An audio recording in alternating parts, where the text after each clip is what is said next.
आई सब कुछ परफेक्ट है।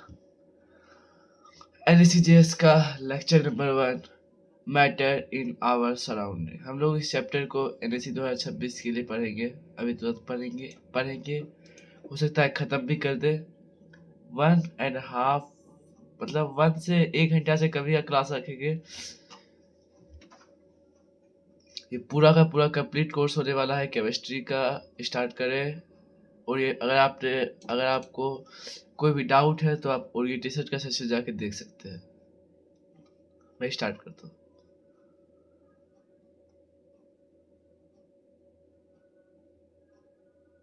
पहले गाइस कुछ रिवीजन कर रहा था। वैसे ये टॉपिक क्लास 9th का है।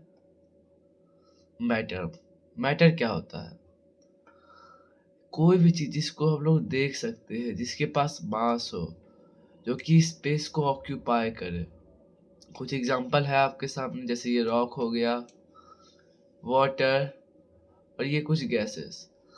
एयर भी मैटर है क्योंकि वो स्पेस ऑक्यूपाई करता है। उसका एग्जांपल आप लोगों को पता भी होगा। वैसे इतना तो अगर आप एडिसिजेस दे रहे हैं तो आपको पता होना चाहिए कि एयर मतलब जब भी आप पानी में मग डुबाओगे तब आपको पता चलेगा कि एयर कैसे स्पेस ऑक्यूपाई करता है।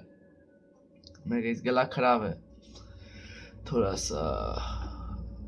Characteristics of particles of matter. हो सकता है इसको नीचे कर देता हूँ, आपको दिखने में प्रॉब्लम ना हो। Particles have space between the particles के बीच में स्पेस होता है। पार्टिकल्स आर कॉन्स्टेंटली मूविंग मतलब पार्टिकल्स कभी भी रुका हुआ नहीं रहता, वो हमेशा मूविंग करेगा। चाहे वो सॉलिड हो उसमें कम करेगा, लिक्विड में ज़्यादा करेगा और गैस में हमेशा करता ही रहेगा। पार्टिकल अट्रैक्ट ज़्यादा। आपने ग्रेविटी का नाम सुना है? ये ग्रेविटी तो नहीं है, लेकिन जैसे हम लोग हर एक वस्तु अपने अगल बगल वाले वस्तु को अट्रैक्ट करते हैं, वैसे भी पार्टिकल्स दूसरे पार्टिकल को अट्रैक्ट करते हैं अपने तरफ आने के लिए। ये फिगर आप लोग देख सकते हैं अच्छे से। I want something. क्या करूँ ये 80% अब दिखा।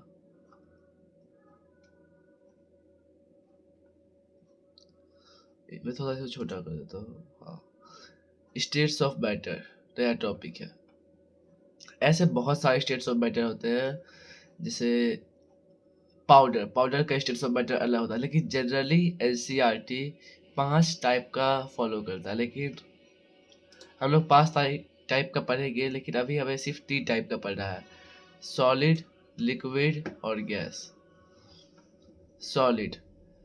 सॉलिड के पास अपना खुद का फिक्स्ड वॉल्यूम होता है, फिक्स्ड शेप होता है, टाइटली पैक्ड होता है, टाइटली पैक्ड पार्टिकल्स। लिक्विड इसमें का कोई फिक्स्ड शेप नहीं होता है, ना ही फिक्स्ड वॉल्यूम होता है, लूजली पैक्ड होता है। और अब गैस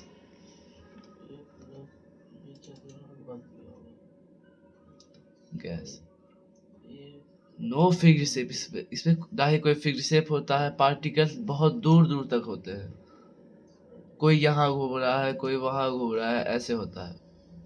अब आता है नेक्स्ट टॉपिक। इस क्वेश्चन करा लो। चलो ये 2 क्वेश्चन कराते हैं। छोटा कर देता हूँ।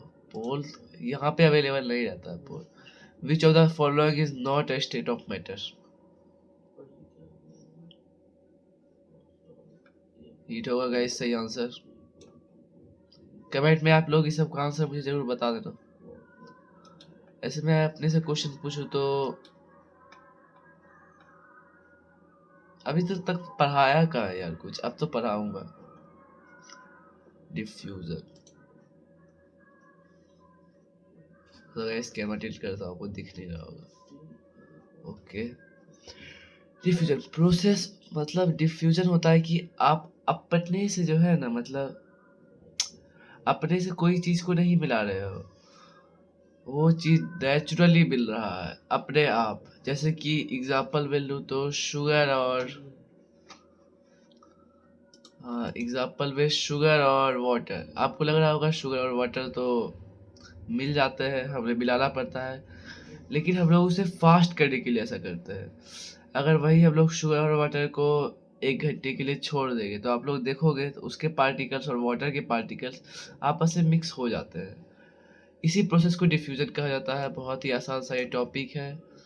Process of mixing of particles from to substances on their own, मतलब अपने आप जो मिलता है उसी पार्टिकल को ऐसा बोला जाता है। रेट, हाँ आपको नोट्स बनाने होंगे तो मैं नहीं, साथ ही साथ नोट्स बनाने हैं।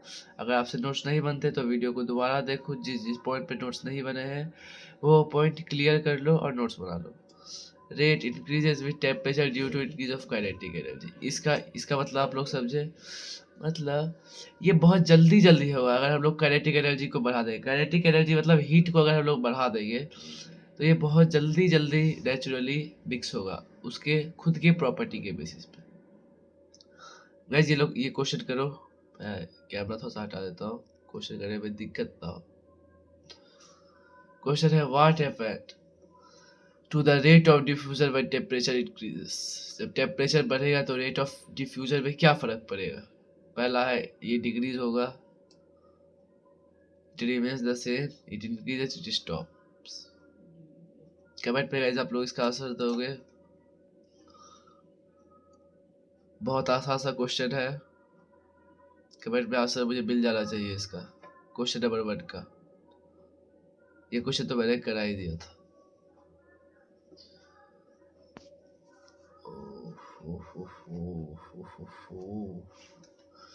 इफेक्ट ऑफ टेम्परेचर और मैटर, आसान सा टॉपिक है। मतलब टेम्परेचर का मैटर पे क्या प्रभाव पड़ता है। देखो अगर हम लोग हीट देंगे, जैसे ये पार्टिकल लिक्विड का है, मान लो ये पार्टिकल सॉलिड का है और ये पार्टिकल गैस का है, तो गैस के पार्टिकल इधर जाएंगे, इधर जाएंगे, इधर जाएंगे, इधर जाएंगे। और ये किसी का भी पार्टिकल है तो उसके जिसका भी पार्टिकल उसके पास ज़्यादा स्पेस नहीं है लेकिन स्पेस है, तो ये जहाँ खाली स्पेस को मिलेगा वहाँ ये जाएगा। और क्योंकि ये कॉन्स्टेंटली मूविंग करते रहता है तो जहाँ पे भी इसको स्पेस जाएगा, जब हम लोग इसको काइनेटिक एनर्जी देंगे या फिर हीट एनर्जी देंगे तो ये मूव करते रहेगा। ओके,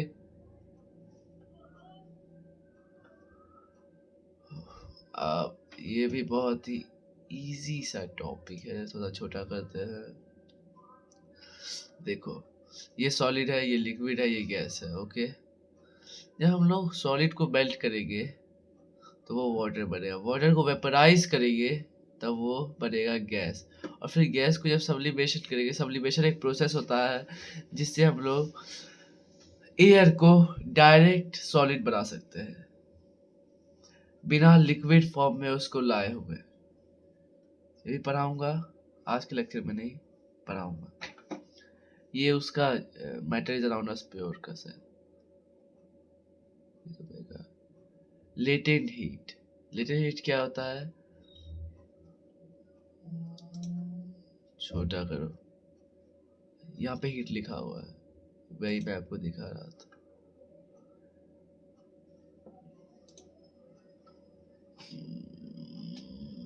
पता नहीं गाइस कैमरा चेंज करना पड़ता है बार बार वरना फिर दिक्कत हो जाता है।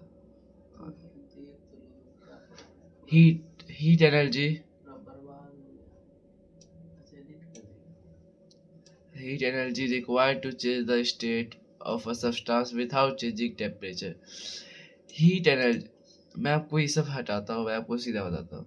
Heat energy required to change the state of substance without changing temperature, मतलब बिना टेम्परेचर के चेंज हुए उसका स्टेट को चेंज करना, उसी को बोला जाता है लेटेंट हीट। 2 लेटेंट हीट होता है, एक होता है लेटेंट हीट ऑफ वेपराइजेशन, एक होता है लेटेंट हीट ऑफ वेपराइज, एक होता है लेटेंट हीट ऑफ फ्यूजन, एक होता है लेटेंट हीट ऑफ वेपराइजेशन। एक सॉलिड से लिक्विड बनता है, एक लिक्विड से गैस बनता है। ओके, हाँ ये ग्राफ है, आपको इस ग्राफ वहाँ लिख रहा है, इस ग्राफ को बनाना पड़ेगा। सॉलिड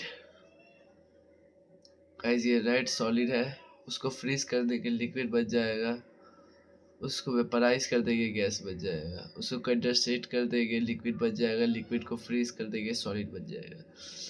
ये हीट एडेड है, ये टेम्परेचर है। इवापोरेशन, इवापोरेशन किससे अफेक्ट होता है, surface area, temperature, wind speed, humidity. ये कुछ ये है कि इसमें एग्जाम्पल मैं लिख नहीं सकता। Different factors affecting vaporisation, temperature high low, surface area high low, humidity high low, wind speed high low. मतलब आप लोग ये यहाँ पे ये दिखाना चाह रहे हैं कि जब हाई होता है और लो होता है तो डिफरेंस क्या होता है। ह्यूमिडिटी देखिए इसको ढका हुआ है, जब ह्यूमिडिटी लो होता है, जब हाई होता है कोई प्रॉब्लम नहीं। Cooling effect of vaporisation, evaporate cause cooling.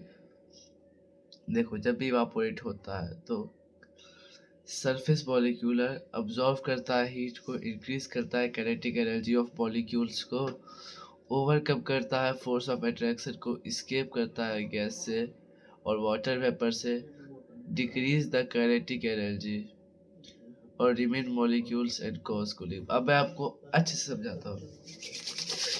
ठंडा है बाहर में, सुबह के दिखाता हूँ 5:57 हो रहे हैं। देखो सरफेस एरिया जो होता है वो अब्जॉर्व कर लेता है हीट को और काइनेटिक मॉलिक्यूल्स के बीच का काइनेटिक एनर्जी को बढ़ा देता है। फोर्स ऑफ अट्रैक्शन मतलब मैं आपको ग्रेविटी के हिसाब से समझाओ।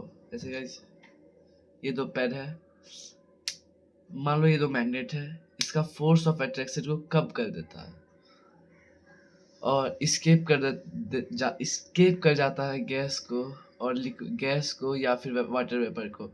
काइनेटिक एनर्जी मतलब हीट को घटा दे और उसके बाद क्या होता है, हीट घट जाता है, मॉलिक्यूल्स कॉज कर rebase molecules and cause cooling. उसके बाद आपने ये देखा होगा सुबह सुबह ठंडी लगती है, वही इसका एग्जाम्पल है।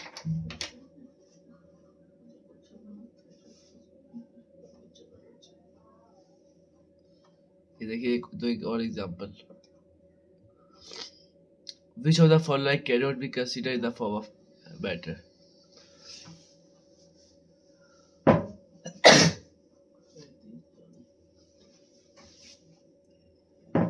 I want answer in comment section.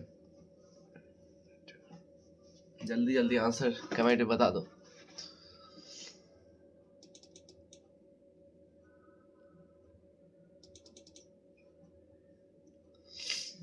Which of the following causes the temperature of a substance to remain constant while it is undergoes?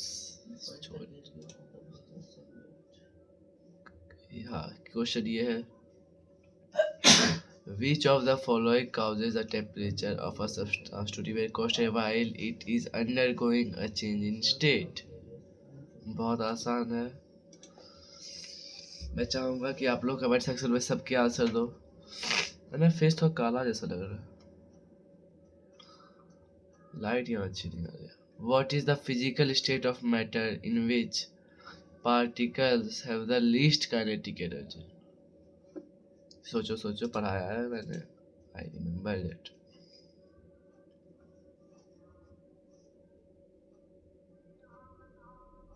Comment में। The process of conversion of solid into a gas without passing through liquid state is called। ये मुझे याद है, ये मैंने अभी तुरंत पढ़ाया है, मुझे करने में मजा आता है। मैं क्वेश्चन तुम्हें दिखा रहा हूँ कि तुम लोग कमेंट सेक्शन में आंसर दो। हाँ लाइव भी करेंगे।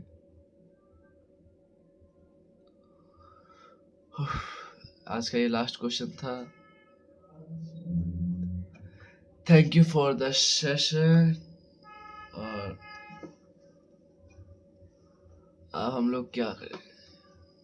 वो मैंने शायद ये नहीं पढ़ाया ना तुम लोगों को, ये पढ़ा ही दिया। मतलब ये मतलब वही फिगर में बता रहा है। अंडर 15 मिनट्स मैट मतलब NSCS का लेक्चर नंबर 1 कंप्लीट हो गया और बड़े बड़े सेशंस आएंगे, लेकिन थोड़ा जल्दी कंप्लीट कराने का कोशिश किया क्योंकि हमारे पास 2026 आने में 2026 में ही हम लोग प्रेजेंट है और नवंबर तक का ही टाइम है। मैं कोशिश नहीं करने वाला हूँ कि सारा टॉपिक आपको पढ़ाऊँ। जो जो टॉपिक हाई वेटेज रहेंगे मैं आपको वही पढ़ाऊँगा।